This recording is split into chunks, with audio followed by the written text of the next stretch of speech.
This question um, was posed to the Stoics by their opponents on a number of occasions over the centuries, and different kinds of answers were given. Oh, I'm sure, yeah. It's a complex topic, and with the Stoics, again, it really comes down to agreeing with Plato and many of the other Greek thinkers that the universe is fine.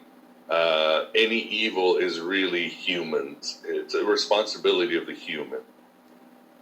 Yeah, as far as evil goes, there are two main responses among the Stoa. One is there is no such thing. Anything you think is evil, it's not really evil.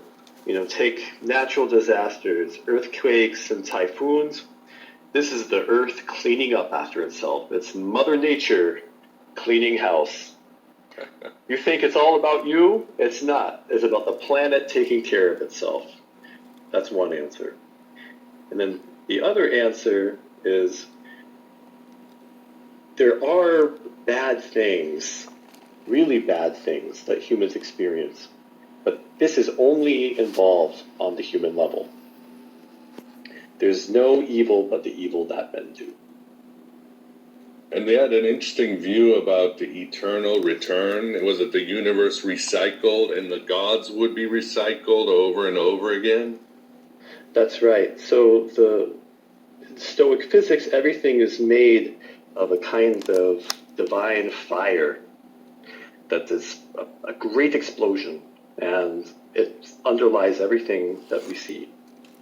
This is where all activity comes from. This is the active principle that animates the passive principle that is pure matter, inert matter that can do nothing on its own. So all the material objects we're interacting with are being animated and moved around by this divine fire.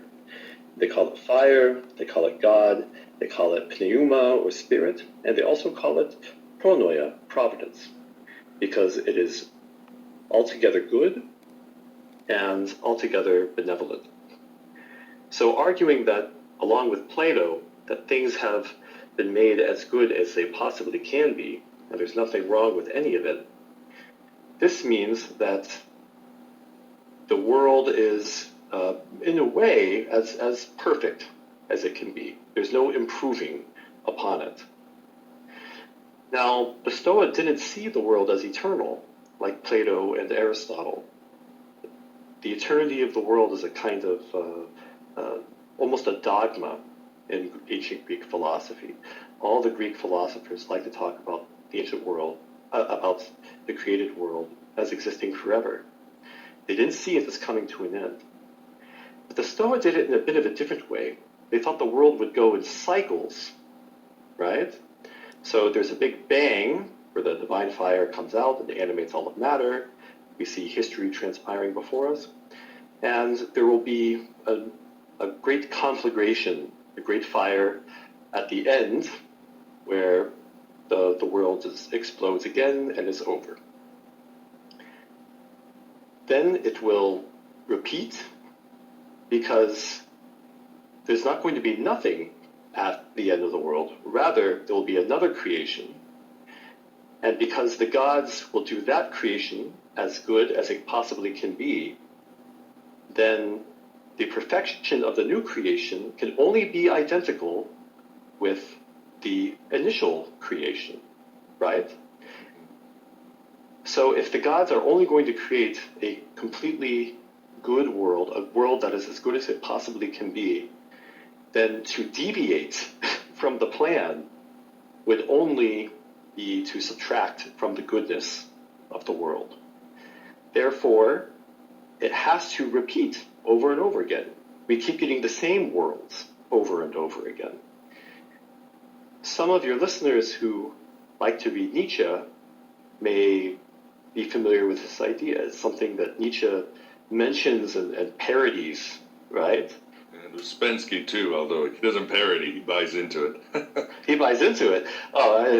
For Nietzsche, it's a horrible idea. This is the most ghastly thing that the Greeks ever came up with, right? We'll have 2020 over again and again. Yeah, we'll have 2020 over again. You and I will have this conversation over again. All of it's going to be the same, because the gods in their infinite wisdom couldn't have made it any other way.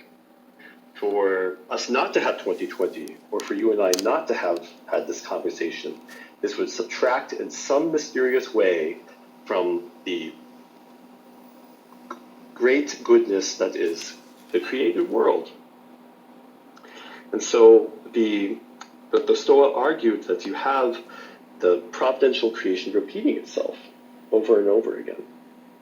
It's interesting for providence and foreknowledge, because only one witness, a late witness, Nemesius of Emesa, a 4th century Christian philosopher, he preserves the argument that the gods are the only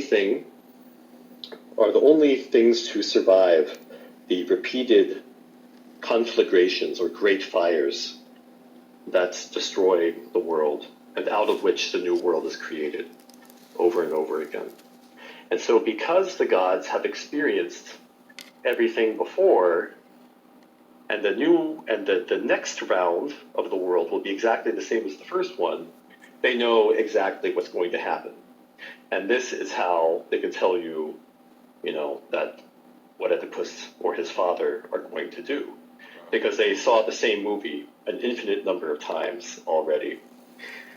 Incidentally, it does not sound to me like the gods in the Stoic perspective get to be blessed and happy as the Epicurean flood gods, right? They have to watch the same movie over and over again for eternity. I mean, but that is Bill exactly Murray and Groundhog Day. They're just totally. They get an infinity of 2020s. But the Stoa are optimists about all this. Yeah. Fascinating. And how did Aristotle view divine providence? You write, you basically write, there is none, but the gods should be feared. The divine naturally penetrates everything. So that was Aristotle's view, basically. Yeah, it's interesting. Aristotle does not say much about divine providence.